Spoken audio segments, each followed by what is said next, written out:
Aurore, nous sommes place Saint-Gilles. Est-ce que tu peux nous en dire plus sur l'histoire de cette place?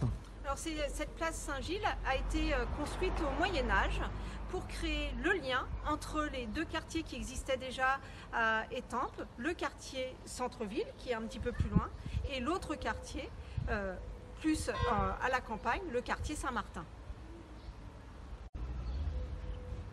Aurore, est-ce que tu peux nous dire qui était à l'origine de la création de ce quartier?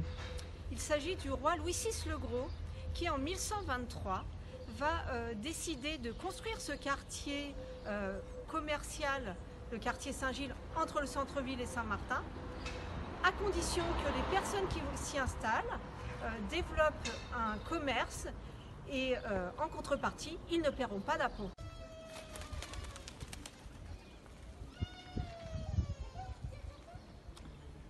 Alors Aurore, est-ce qu'il y a encore des traces du Moyen-Âge sur cette place? Oui, il y a encore des traces d'architecture médiévale sur cette place. Derrière moi, on aperçoit des maisons qui ont été construites au Moyen-Âge, qui montrent à la fois les caractéristiques de l'architecture médiévale et aussi de la fonction commerçante de ce quartier. Je te propose d'aller voir, Sylvain. Je te suis, on y va.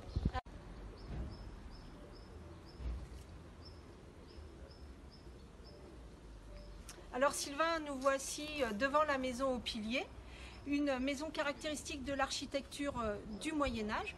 Comme tu peux le constater, au Moyen-Âge, les rez-de-chaussée étaient en retrait dans les maisons par rapport au premier étage. Sauf qu'ici, le premier niveau, le rez-de-chaussée, est beaucoup plus reculé pour installer des étalages de commerçants.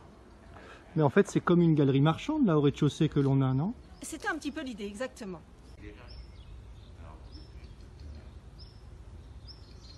Aurore, cette façade, elle est différente des autres. Est-ce que tu peux nous dire pourquoi? Oui, effectivement, elle est vraiment différente puisque au premier étage, comme tu peux le constater, il y a ce qu'on appelle des colombages.